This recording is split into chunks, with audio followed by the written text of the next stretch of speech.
다시 기도하겠습니다. 주님 감사합니다. 오늘 이 귀한 자리 우리를 이곳에 불러 모아 주시사 다시 한번 주님의 음성 듣게 하심을 감사합니다. 이 시간 우리를 부르시고 세상을 향해 보내시는 주님, 오늘 우리를 이 자리에서 다시 한번 주의 증인으로 설립해 주시기를 소망합니다. 말씀을 전하는 자 그리고 듣는 자 예수 그리스도의 보혈로 정결케 하시고 주 성령께서 오늘 이 시간 우리에게 마음껏 기름 부으시고 말씀해 주시는 시간 되기를 소망하옵고, 지금부터 시간을 주님 손에 위탁하며 살아계신 주 예수 그리스도의 이름으로 기도합니다.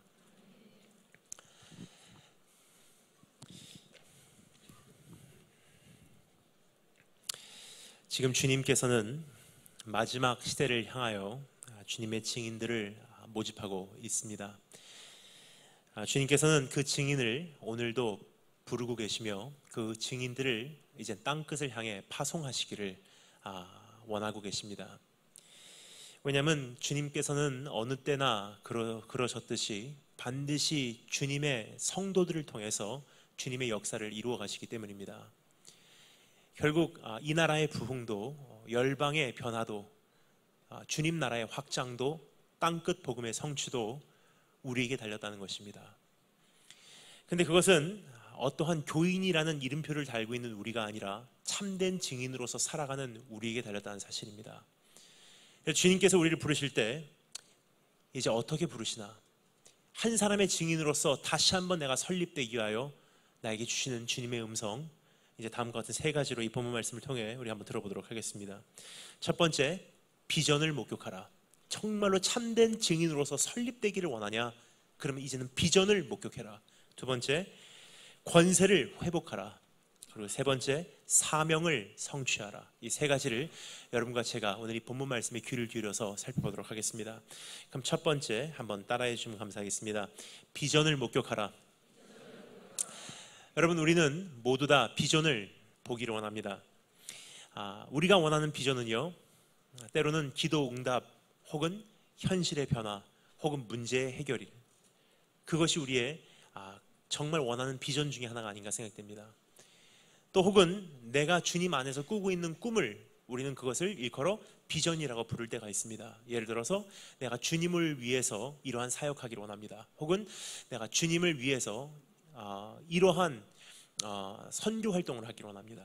내가 주님 때문에 변호사, 의사, 선교사, 목사, 사업가가 되기를 원합니다. 다 이런 것을 우리는 비전이라고 부르죠.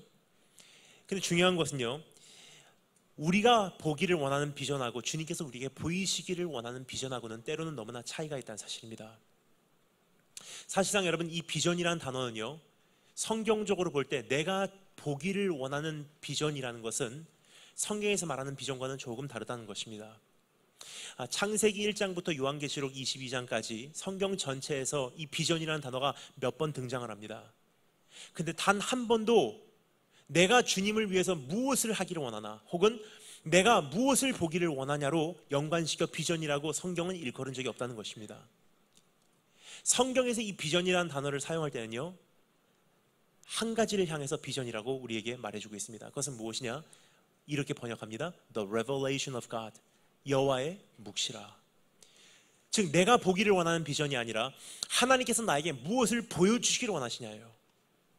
오늘 여러분 이 시간 무엇을 보시기 위해 오셨습니까? 기도 응답입니까? 내 진로 문제 해결입니까? 혹은 어떠한 상황의 변화입니까? 하지만 여러분, 오늘 이 시간 주님께서 나에게 보여주기를 원하는 비전은요, 그러한 차원이 아니라는 사실이에요. 주님께서 우리에게 주시기를 원하시는 것은 가장 위대한 것, 가장 소중한 것, 그것은 무엇입니까? 오늘 이 본문 말씀에서 그것을 이렇게 말하고 있습니다. 그것은 주님 자신이래요. 주님께서 우리에게 가장 보이시기를 원하시는 것은요, 주님 자신이에요. 그 주님 자신을 목격한 사람들은요, 이제 인생을 다름질할 수 있는, 인생을 달려낼 수 있는, 돌파할 수 있는 능력을 소유할 수 있다는 사실입니다. 여러분, 우리의 믿음이라는 것은 결국은 얼만큼 살아내냐, 얼만큼 달려내냐, 얼만큼 인내하냐는 어디에 근거하고 있냐면 얼만큼 목격했냐에 모든 것이 근거하고 있다는 사실입니다. 그래서 여러분, 우리의 신앙을 한마디로 요약하자면 행하는 믿음이라는 표현보다도 더 엄밀히 말씀드리자면 바라보는 믿음이라는 것이 더 정확한 정리가 아닌가 생각됩니다. 왜냐하면요, 행함이라는 것은 바라봄의 열매이기 때문입니다. 그래서 성경이 우리를 부를 때 똑바로 살아라, 착하게 살아라, 열심히 살아라, 그렇게 행하라 라고 말한 적 한 번도 없습니다.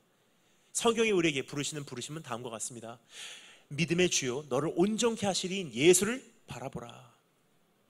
세상 죄를 지고 가는 어린 양을 바라보라. 누구든지 믿고 바라보는 자는 구원을 얻으리라. 즉 우리의 삶은요, 얼만큼 바라봤냐에 얼만큼 살아내냐, 얼만큼 바라봤냐에 얼만큼 달려내냐, 얼만큼 살아냈냐에 얼만큼 행할 수 있느냐가 좌우된다는 사실이에요. 왜냐하면 믿음이라는 그 자체가요, 바라보는 것이기 때문입니다. 믿음 그러면 여러분 뭐라고 생각하십니까? 내가 정말 소유하고 있는 믿음, 나를 나되게 하는 믿음, 크리스찬을 크리스찬 되게 하는 믿음, 나를 구원시킨다고 생각하는 그 믿음이라는 것은 무엇입니까?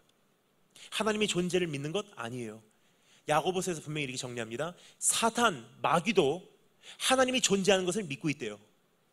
그렇다면 여러분, 저와 여러분이 가지고 있는 이 믿음이 사단, 마귀하고 비교해서 뭐가 그렇게 더 대단합니까? 정말 내가 이 믿음으로 말미암아 구원을 받는다고 하는데 이 믿음이라는 것은 도대체 무엇에 대한 믿음입니까?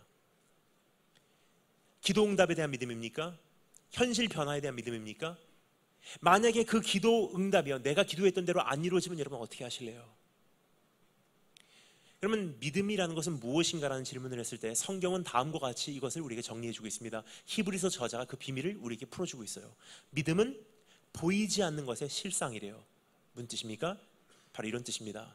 믿음이란 내 눈으로는 보일 수 없는 그런 엄청난 현실이 내 눈앞에 있었건만, 믿음이라는 영적 시각이 내 눈에서 열려지고 나니까 내 눈앞에 새롭게 펼쳐지는 하나님의 영적 세계라는 뜻입니다. 여러분, 우리는 5대 감각을 가지고 살고 있죠. 시각, 청각, 총각은 저고요. 그 다음에 촉각, 후각, 미각. 이 5대 감각을 살고 있습니다. 근데 이 5대 감각을 가지고 살 때 놀라운 것은요, 4개의 감각을 가지고 사는 사람과 5개의 감각을 다 가지고 사는 사람하고는요, 이미 삶을 누릴 수 있는 세계관의 범위 자체가 다르다는 사실이에요.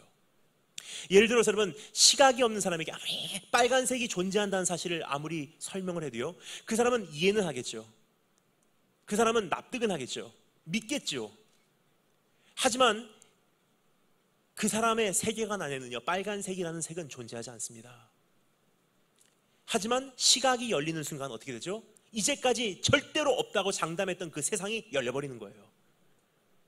믿음도 똑같습니다. 내 눈앞에는 보이지 않는 현실, 절대로 없다고 장담했던 그 현실이요, 믿음이라는 하나님의 은혜로 내 삶 속에 임하는 그 영적 시각이 열리고 나니까 내 눈앞에 보여지는 것입니다. 그것이 믿음이에요. 그럼 무엇을 목격하였기에 이젠 달려갈 수 있는지, 그 믿음의 대상은 뭐냐는 거예요. 그 성경이 오늘 우리에게 이렇게 정리하고 있습니다. 그것은 예수 그리스도의 영광이래요. 무슨 뜻인지 우리 한번 읽어보도록 하겠습니다. 마태복음 28장 8절 말씀, 오늘 본문 말씀 8절 말씀, 주의 영광을 목격한 여인들의 다름질 어떻게 하는지 우리 한번 읽어보겠습니다. 8절 다 같이 읽겠습니다. 시작.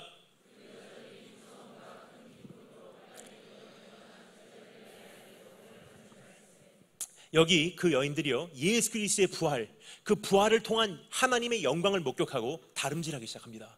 그 좋은 소식을 알리려고 제자들에게 달려가는 모습을 우리는 여기서 볼 수가 있습니다. 근데 달려가면서 어떠한 감정 상태를 가지고 있었는지 오늘 여기서 다음과 같이 소개하고 있습니다. 무서움과 큰 기쁨으로 그 여인들이 달려가기 시작했다.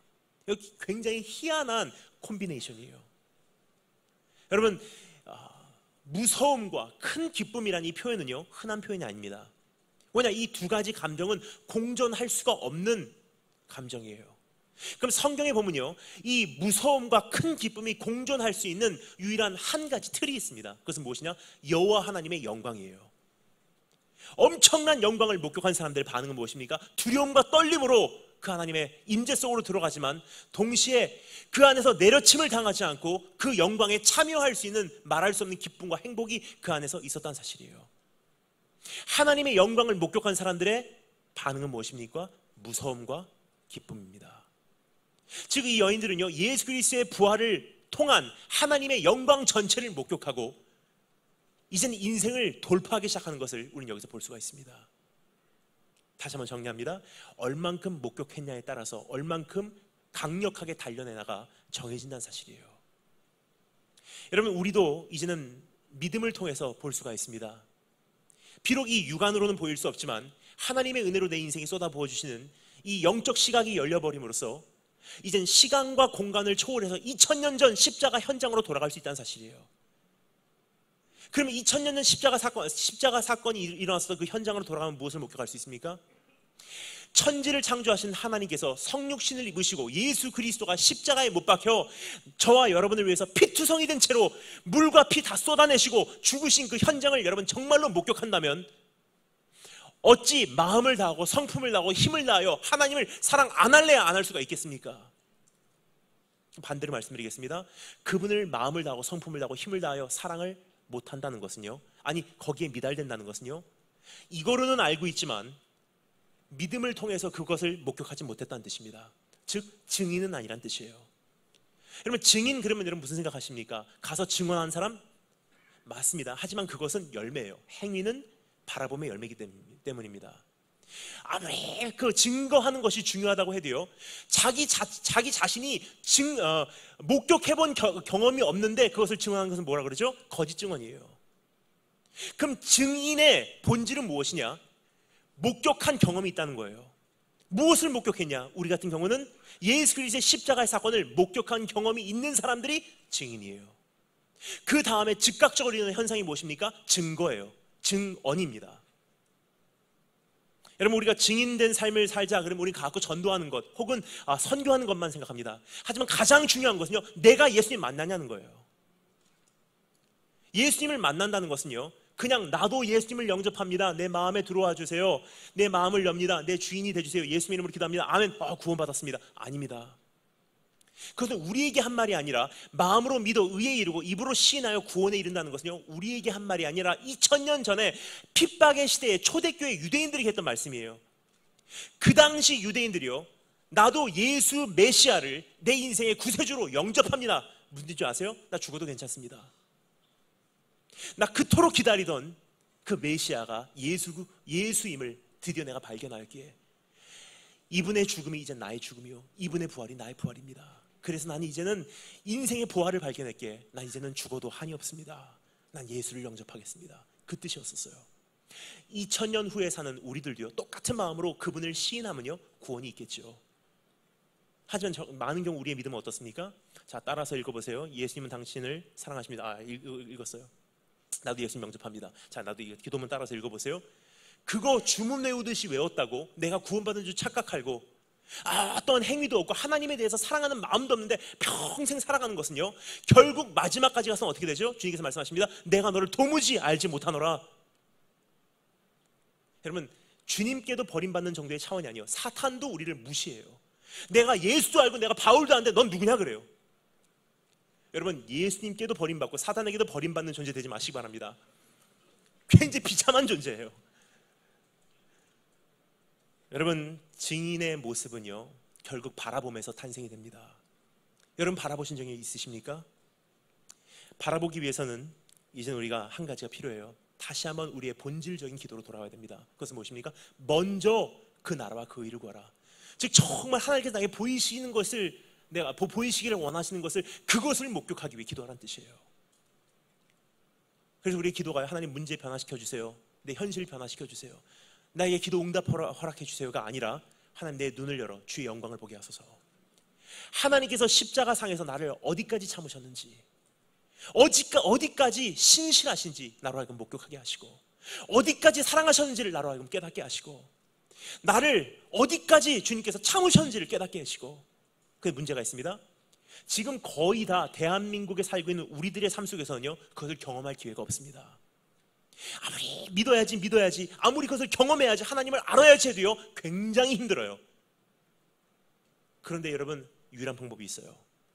그분의 쓴 잔을 맛보기 위해서는요, 내가 그분의 쓴 잔을 이해하기 위해서는요, 내가 그 쓴 잔을 마셔야 될 때가 있어요.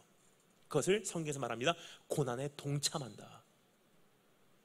그러니까 여러분, 아무리 기도해도요, 그분의 사랑이 내 안에서 내 삶 전체를 감싸지 못할 때가 있다는 사실이에요. 그러면 심지어는 내가 정말로 예수님 믿고 싶으면 어디까지 기도해야 되냐? 하나님, 내가 다 이해할 수 없습니다. 하지만 나를 어디까지 사랑하셨는지를 내가 알기를 원합니다. 그래서 조금이라도 주님의 고난에 동참케 하시고, 주님이 겪으셨던 그 엄청난 외로움의 일부분이라도 나로 하여금 그 고독함에 동참케 하시고, 여러분 거기까지 가면요, 이제 조금이나마 뼈저리 인생을 통해서 나를 어디까지 사랑하시고 어디까지 참으시고 어디까지 신실하심을 지키셨는지를 이제 우리가 알아갈 것이고, 그것이 내 삶 속에 참된 믿음으로 성장할 것입니다. 그러면 어떻게 되죠? 그것이 내 인생의 능력되는 거예요. 사실 그렇지 않습니까? 내가 정말 온전한 사랑을 경험하면요, 그때부터는 세상이 만만해 보입니다. 하지만 여러분, 그러한 현실을 주님께서 우리에게 오늘 주시기를 원하세요.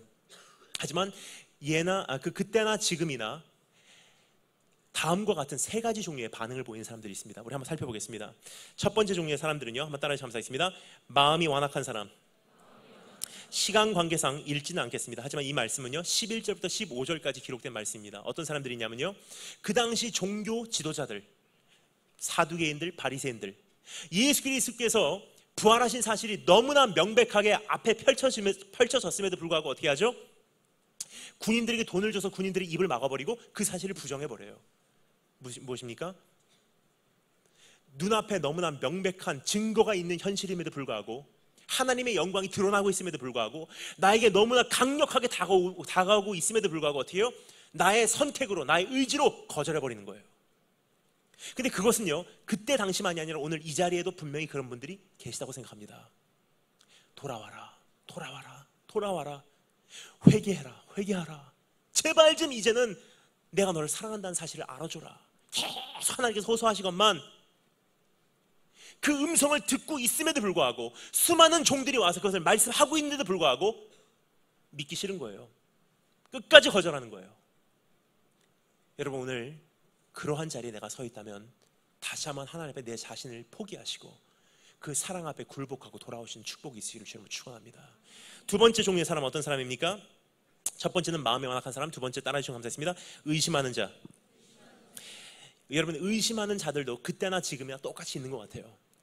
시간 관계상 읽지는 않겠습니다. 하지만 16절, 17절 말씀이에요. 어떤 사람들이냐면요, 주님을 만나고 부활하신 예수님을 바라보고 경배는 합니다. 하지만 여기서 뭐라고 되어 있죠? 그 중에는 의심하는 자들이 있었대요. 무슨 뜻이냐면요, 내 안에 내려놓지 못하는 문제들, 아직도 내 안에 해결되지 않은 질문들, 내 안에 아직도 속이 시원할 만큼 아직도 해결되지 않은 그러한 문제들이 있어요.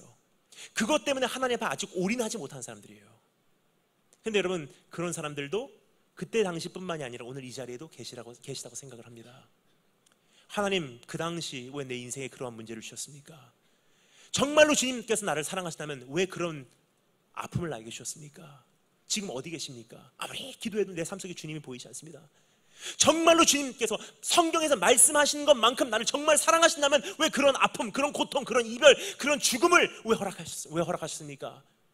내가 오늘 이곳에 와서 예배도 드리고 사역도 하고 정말 주님을 사랑한다고 고백은 하지만 사실 그 문제만은 내 안에서 아직 해결되지 않은 상태로 아직도 남아 있습니다.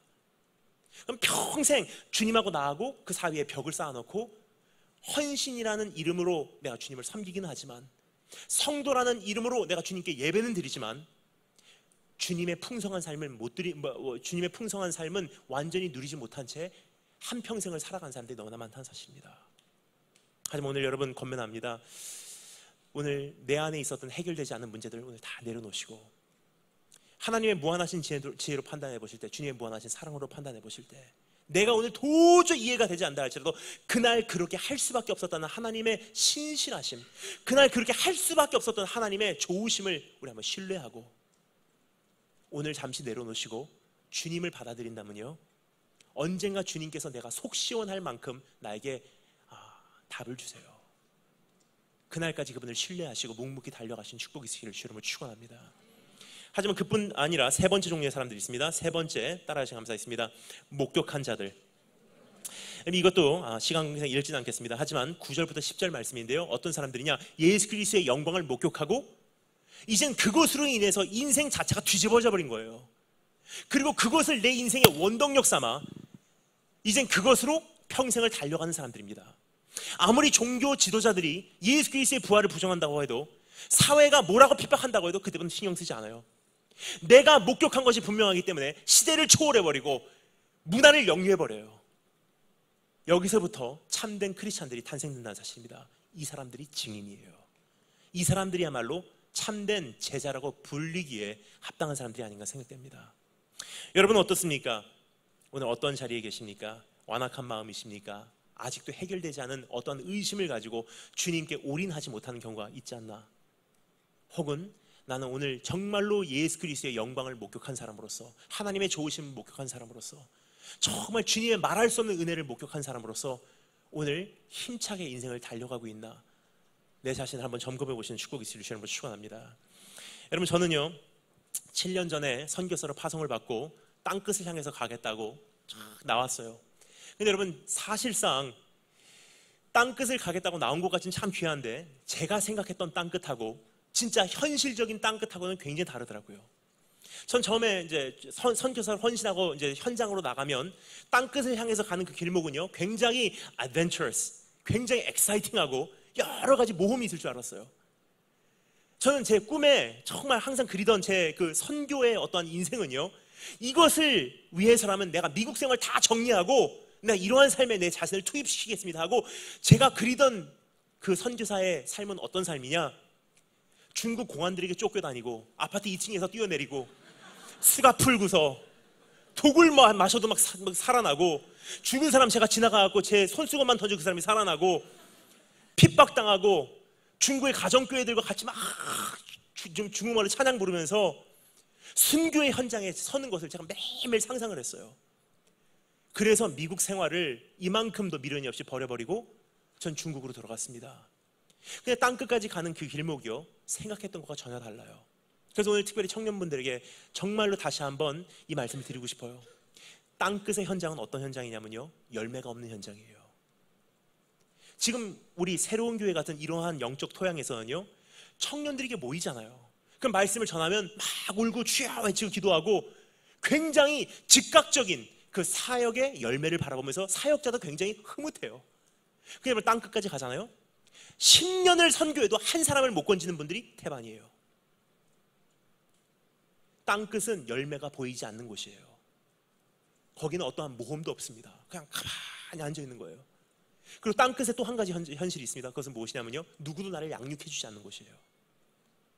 가면 갈수록 핍박이 있고, 가면 갈수록 길이 좁아지고, 가면 갈수록 험난해지는 그 땅끝이라는 곳은요, 어떠한 담임 목사님이 내 영혼을 책임져 주는 것이 아닙니다.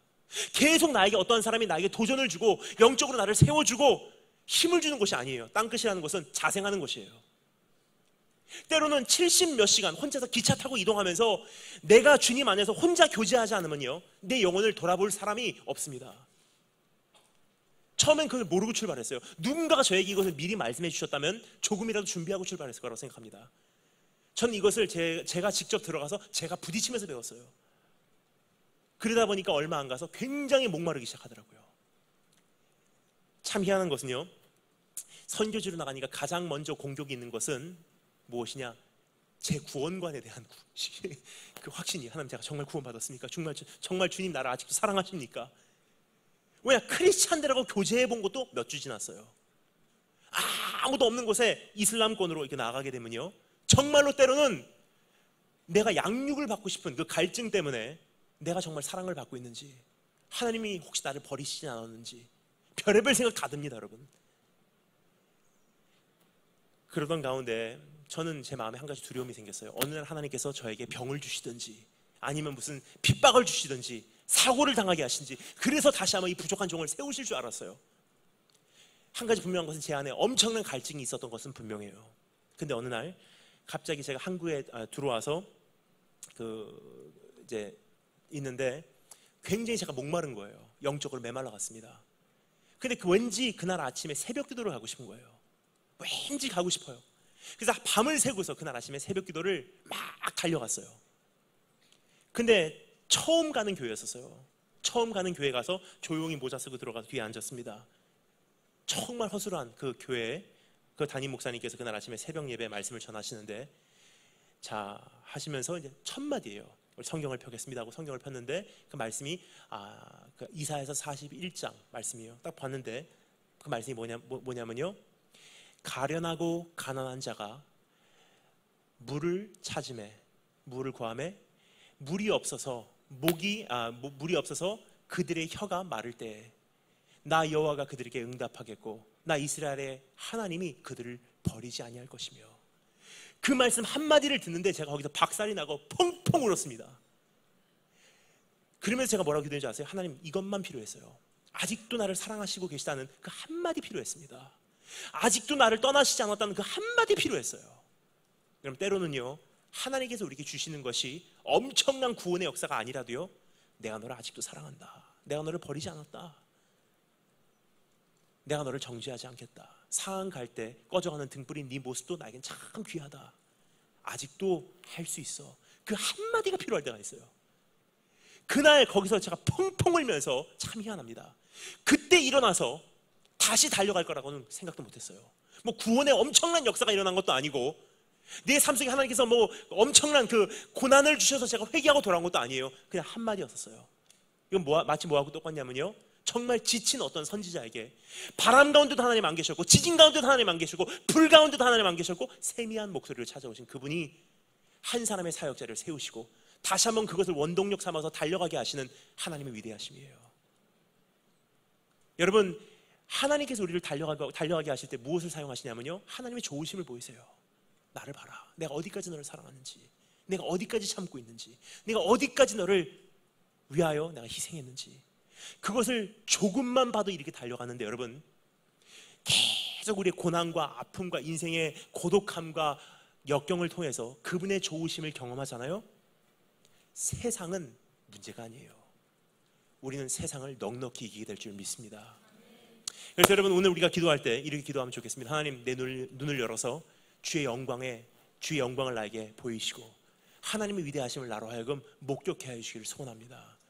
온전한 증인으로 다시 한번 설립되시는 축복이 있으시기를 주님으로 축원합니다. 자, 그럼 첫 번째는 비전을 목격하라.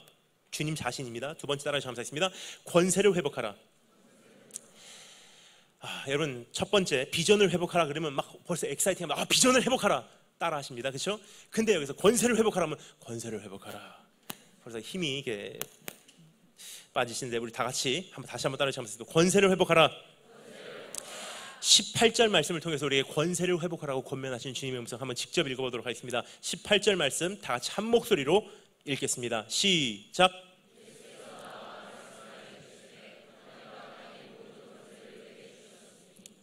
아멘.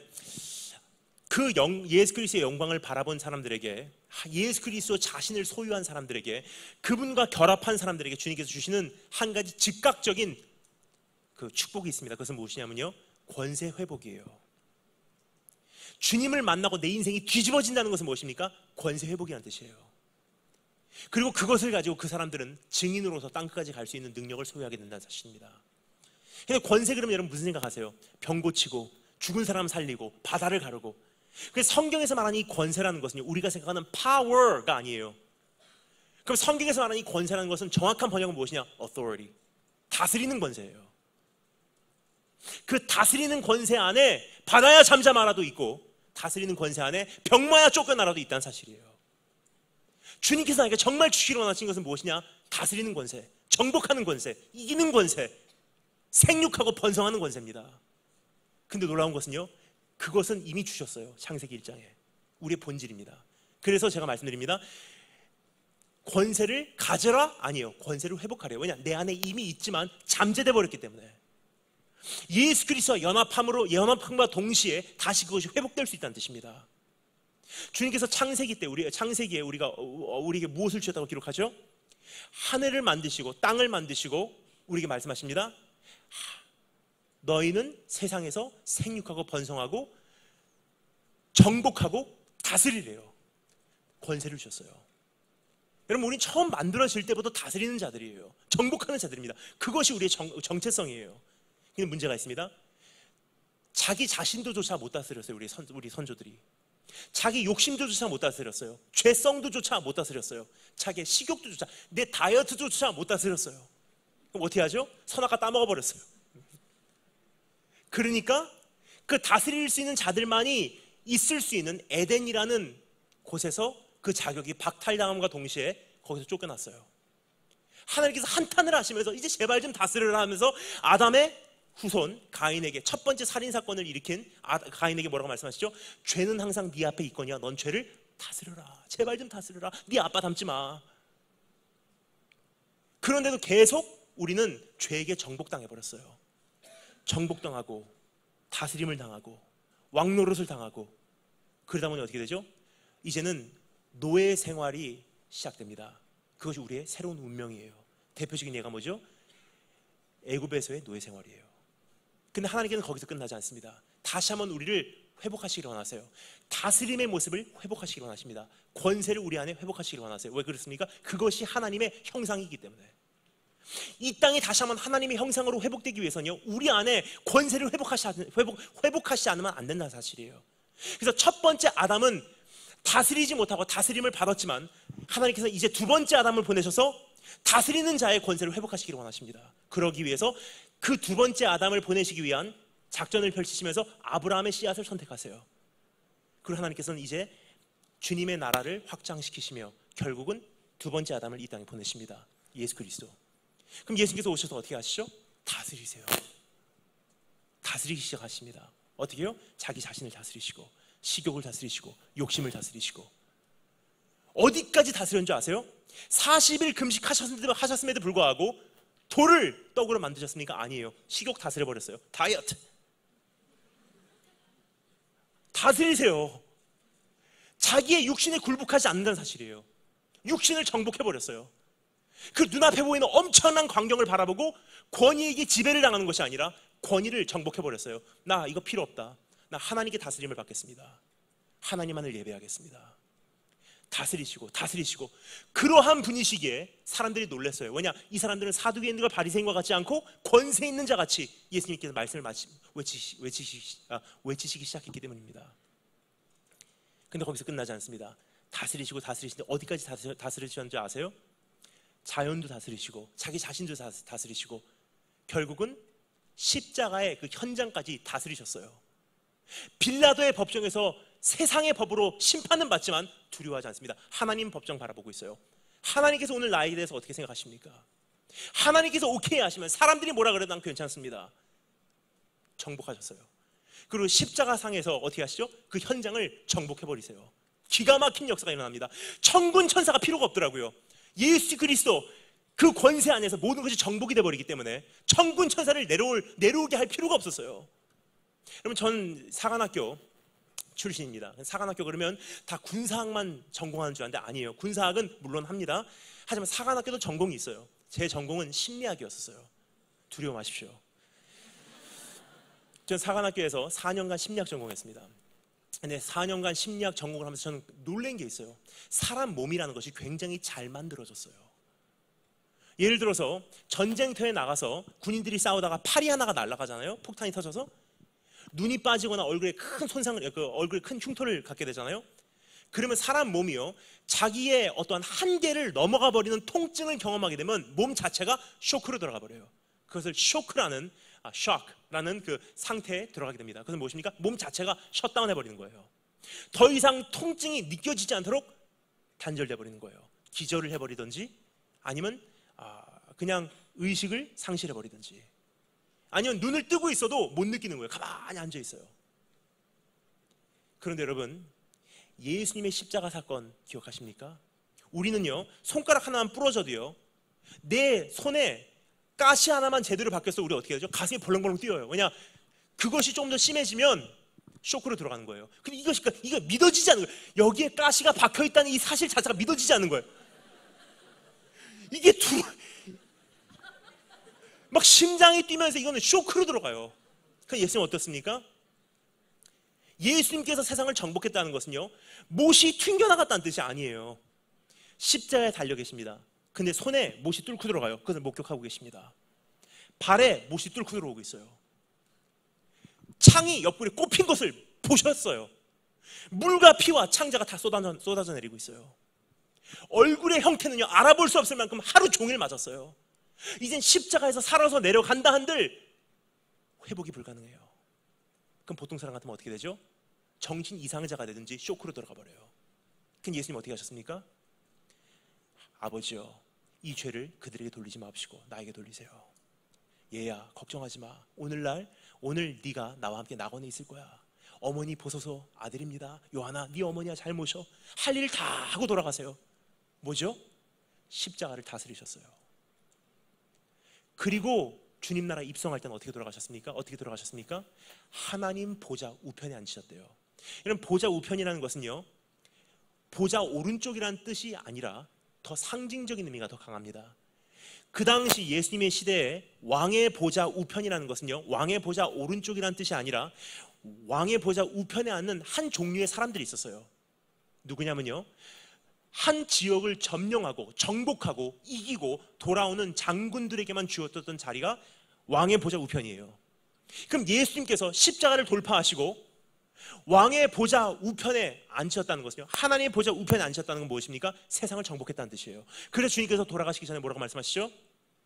너희가 세상에서 환난을 당할 것이다. 하지만 두려워 말아라. 내가 세상을 이겨노라, 정복하느니라, 다스려노라 하시니라.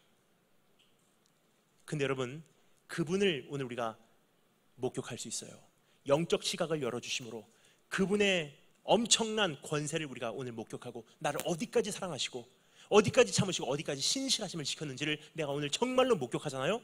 그러면 그 순간 어떻게 해요? 그분과 결합을 해버리는 거예요. 그분과 연합을 합니다. 그러면 어떻게 돼요? 그분의 모든 권세가 이제 나의 권세가 되는 거예요. 그럼 어떻게 되죠? 그 비밀을 깨달은 사도 바울이 로마서에서 말합니다. 우리가 우겨싸임을 당하고 환난을 당하고 핍박을 당하고 거꾸로 매달림을 당하고, 그때부터 우리가 죽임을 당한다고 해도 내 영적 시각으로 목격한 그분이 나를 사랑하신다는 사실을 깨달았은 즉, 나를 사랑하시는 이로 말미암아 내가 이 모든 것을 넉넉히 이기느니라. 정복하면 마지막 요한계시록에서 어떻게 해요?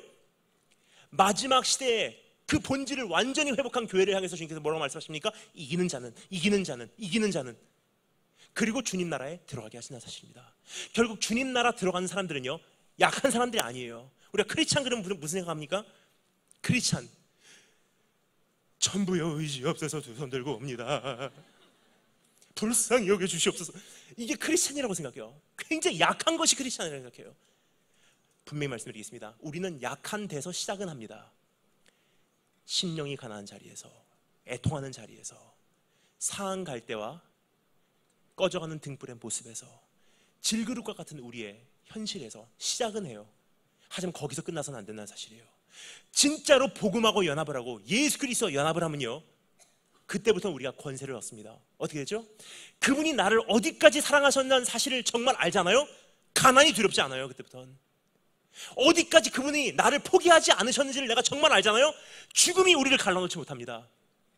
그래서 사도 바울이 이렇게 고백하죠. 내가 확신하노니 사망이나 생명이나 천사들이나 권세자들이나 현재일이나 장래일이나 능력이나 높음이나 깊음이나 다른 아무 피조물이라도 우리를 우리 그리스도 예수 안에 있는 하나님의 사랑에서 끊을 수 없으리라. 그분이 나를 어디까지 신실하게 주님의 언약을 지키시는지 정말로 목격하잖아요.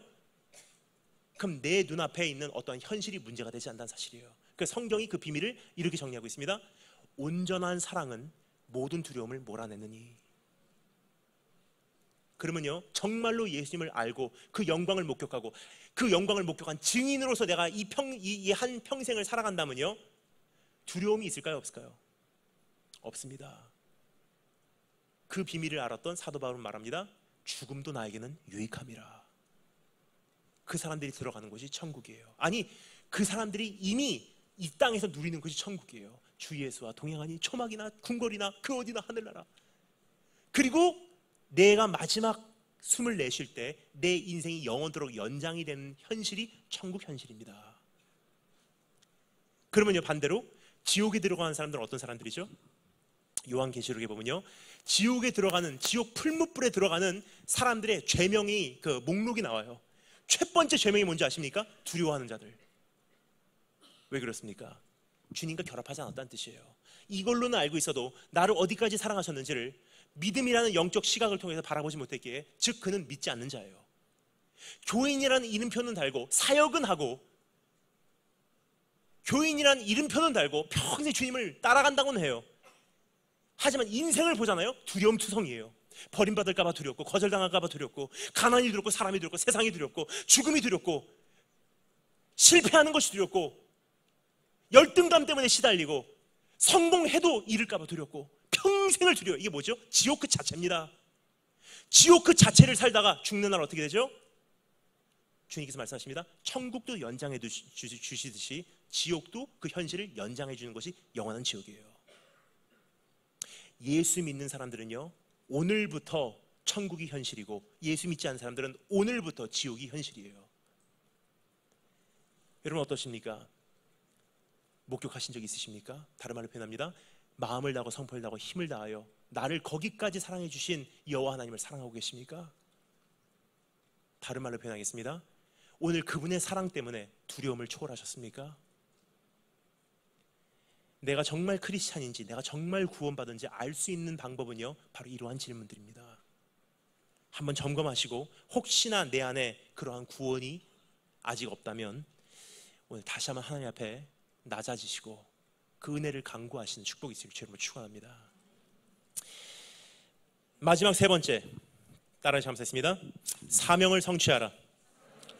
첫 번째는 비전을 목격하라. 두 번째, 권세를 회복하라. 세 번째는 사명을 성취하랍니다. 우리 다 같이 19절, 20절 말씀 한 목소리로 읽겠습니다. 시작.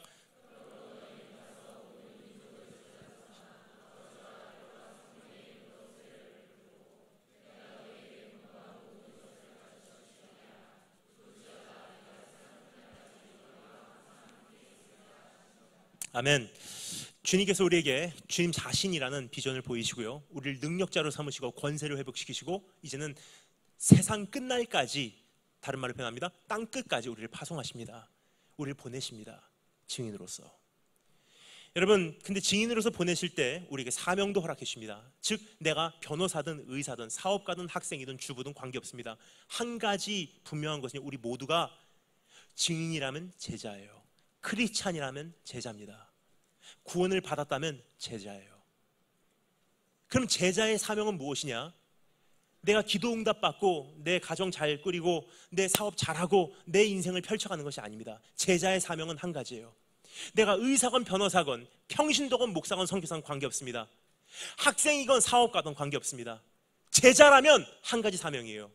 내가 나를 부르신 그 자리에서 내 영향력을 극대화해서 만나던 모든 사람들에게 복음 전하고 땅끝까지 복음을 전파할 수 있도록 내가 제자된 삶을 살아내는 것입니다.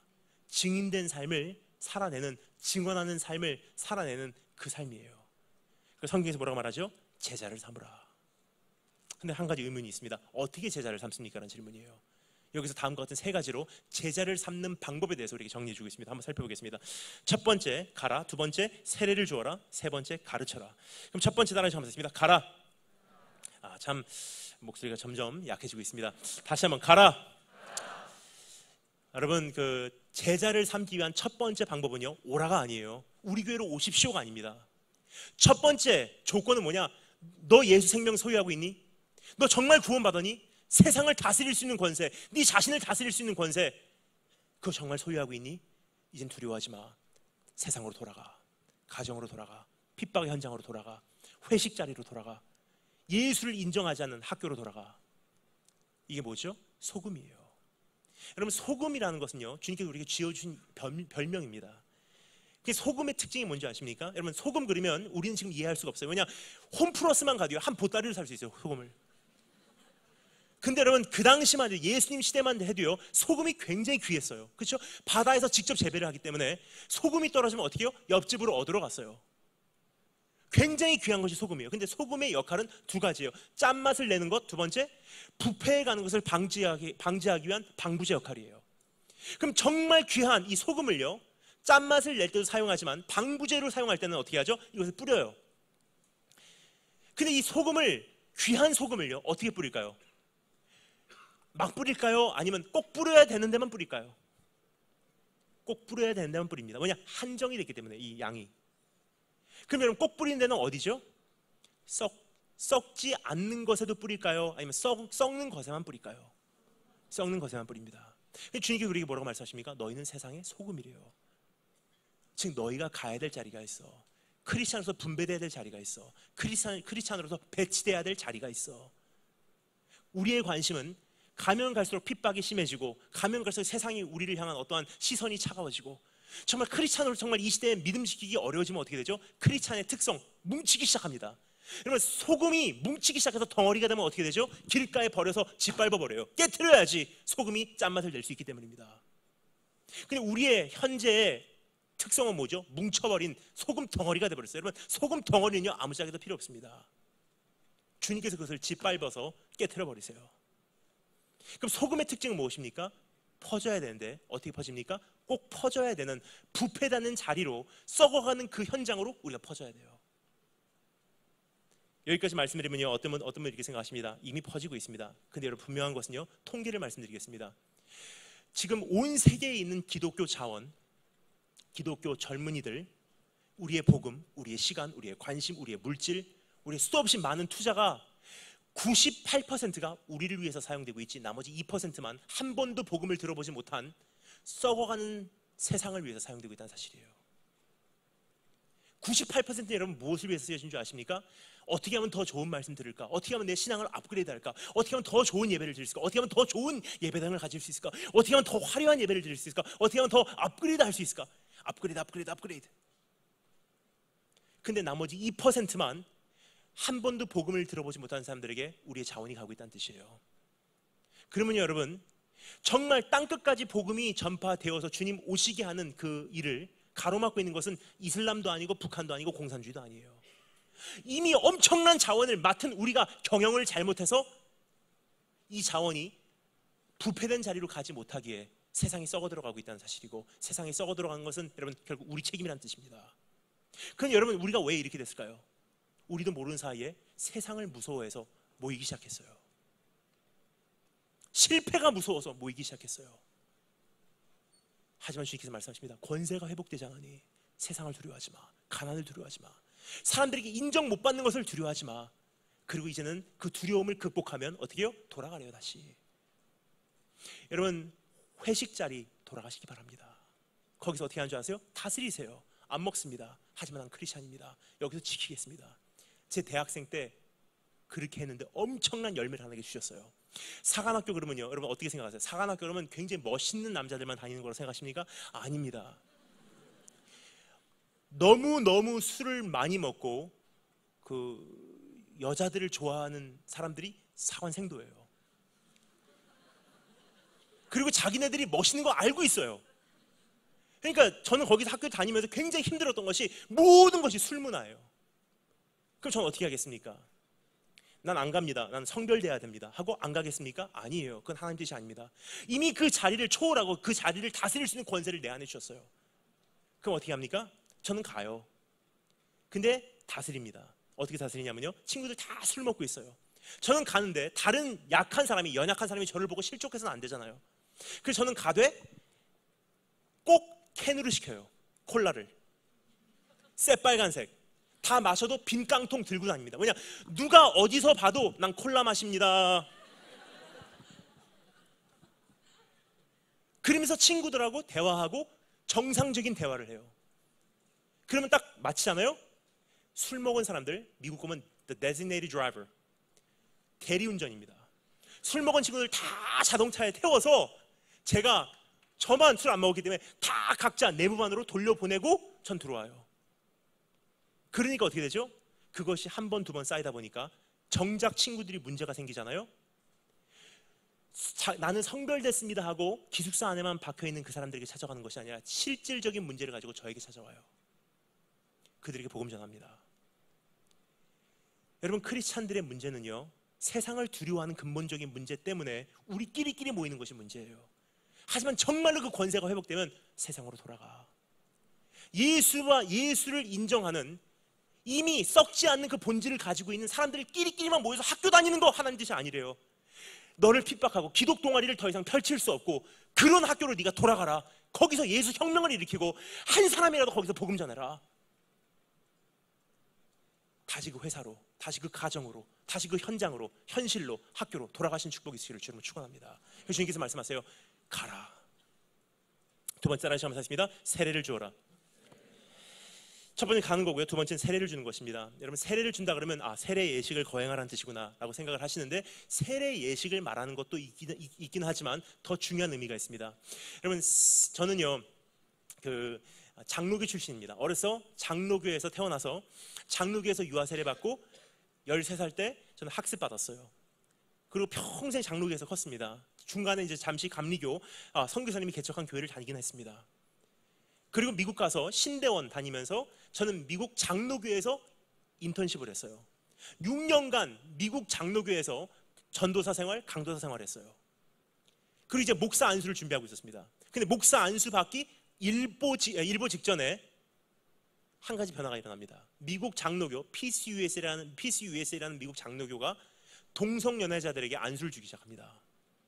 그래서 저는 그 안수를 거절하고 나왔어요. 그때부터는 혼자예요. 하면 제가 어떻게 하겠습니까? 근데 기적적으로 하나님께서 미국 남침례교 The Southern Baptist 가장 보수적이고 큰 교단에서 저를 받아주셔서 거기서 안수를 받게 됐어요. 근데 안수 받는데 한 가지 조건이 있어요. 뭐냐? 세례를 받았기 때문에 이젠 침례를 받으래요. 그러니까 목사 안수 받기 일주일 전에 침례 받은 것은요 아마 사도 바울 이래로는 없었을 거예요. 세례를 받는 저는 너무 큰 감동을 받았어요. 어떻게 세례 받은 줄 아십니까? 그냥 물을 갖다가 머리에 다리게 하고 성부 성자 성령 이름을, 그게 아니더라고요. 목사님 팔을 이렇게 내미세요. 꽉 잡고 있어요. 이거 놓치면 물속에 빠지기 때문에. 그리고 신앙 고백을 시킵니다. 믿습니까? 예수 그리스도를 인정하십니다. 신앙 고백을 시켜놓고 성부 성자와 성령 이름으로 너에게 침례를 주다, baptize you 하면서 물속에 있는데, 여러분 그냥 이렇게 앞으로 누는 게 아니에요. 이게 누운 상태로 저를 눕혀요. 그럼 푹 들어갑니다. 근데 우리가 생각하기로는 들어갔다 나오는 거라고 생각하죠? 아니에요. 들어가서 30초 있어요. 죽는 줄 알았습니다. 제발 좀 하는데 갑자기 빛이 보이기 시작하면서 확 꺼내는데 전 그때 울었어요. 그때 알았어요. 예수 그리스도와 함께 죽고 이제 다시 살아났습니다. 이제 내가 사는 것은 주를 위해, 내가 죽는 것도 주를 위해입니다. 결국 세례라는 것의 본질은 무엇이냐면요, 예수와 함께 죽고 주님과 함께 사는 거예요. 그럼 여기서 말하는 세례를 주어라는 것은요, 네가 예수를 목격했지 않니? 그리고 그분을 보아 삼았지 않니? 그리고 그분에게 생명 걸었지 않니? 그렇다면 너도 가서 교인을 만들어내는 것이 아니라, 어떤 교회의 종교 생활만 하는 사람들을 만들어내는 것이 아니라 예수에게 생명 건 사람들을 만들어내라. 세 번째, 따라서 한번 했습니다. 가르쳐라. 가라, 세례를 주어라, 가르치래요. 뭐를 가르칩니까? 분부한 모든 것을 가르치래요. 여기가 중요한 것입니다. 그 모든 것이라는 것은 무엇입니까? 복음의 5대 요소가 그 안에 있습니다. 뭐죠? 첫 번째, 주님 오심이에요. 초림. 십자가의 고난과 죽음, 부활, 승천, 재림. 근데 우리는 보통 어떻게 하죠? 죄짐 맡은 나의 구주 어찌 좋은 친구인지 하고 십자가 그것만 하고 있어요. 주님 다시 오신 거는 무관하게 지금 살고 있다는 사실이에요. 근데 성경이 뭐라고 말하죠? 전체를 가리키래요. 십자가 받아들이고 정말 그분의 부활을 경험하고 이제 그 승천을 목격하였은즉 다시 올 그날을 향해서 이제 돌진할 수 있는 전체적인 복음을 가지고 살지 쪽복음 가지고 살지 말란 뜻이에요. 전체를 가리키는 건 무슨 뜻입니까? 주님을 쫓아가니 행복도 있고 기쁨도 있고 즐거움도 있습니다. 하지만 동시에 좁은 문 좁은 길 십자가의 길이기에 거기는 아픔도 고난도 핍박도 있으니 감수하고 쫓아오는 것을 가리키래요. 전체적인 것을 가리키래요. 이것이 무엇입니까? 제자예요. 여기까지 말씀드리면 정말 이거 힘듭니다. 근데 어디까지 해야지 끝납니까? 라고 질문이 있어요. 이것도 여러분 기준이 있습니다.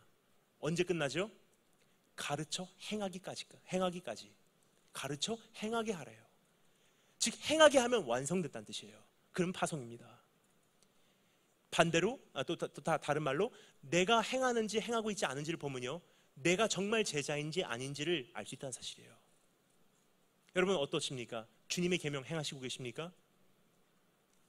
어떤 분들이 이렇게 말씀하십니다. 우리가 행위로 구원받는 거 아닙니다. 맞습니다.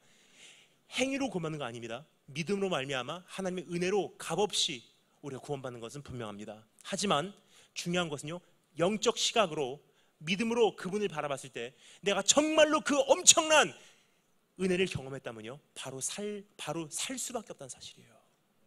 다른 말로 표현하면 바로 살지 않는 것은요, 정말로 내가 믿음이 있는지를 점검할 필요가 있다는 뜻입니다. 그래서 주님께서 뭐라고 말씀하십니까? 나를 사랑하는 자는 내 계명을 지킨다. 자, 그렇다면 여러분 오늘 말씀 마치겠습니다. 어떠십니까? 주의 영광 목격하셨습니까?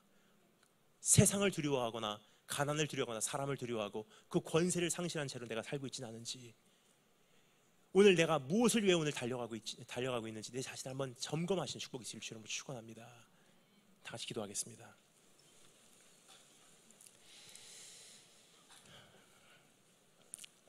주님, 내 안에 새로운 기도 제목이 생겼습니다. 그것은 어떠한 기도 응답을 향한 기도 제목이 아니라, 그것은 어떠한 현실의 변화 혹은 문제 해결을 향한 기도 제목이 아니라 이제 한 가지를 원합니다. 그것은 주님 자체를 원합니다. 나를 위해서 십자가상에서 어떠한 고난 받으셨는지, 어디까지 참으셨는지, 어디까지 신실하셨는지, 어디까지 주님 나를 포기하지 않으셨는지, 하나님의 위대하심과 하나님의 전능하심과 하나님의 신실하심과 하나님의 무한하신 사랑과 은혜를 나로 하여금 뼈저리 깨닫게 하시사 그만큼 살아내게 하시기를 소망합니다. 예수님 이름으로 기도합니다.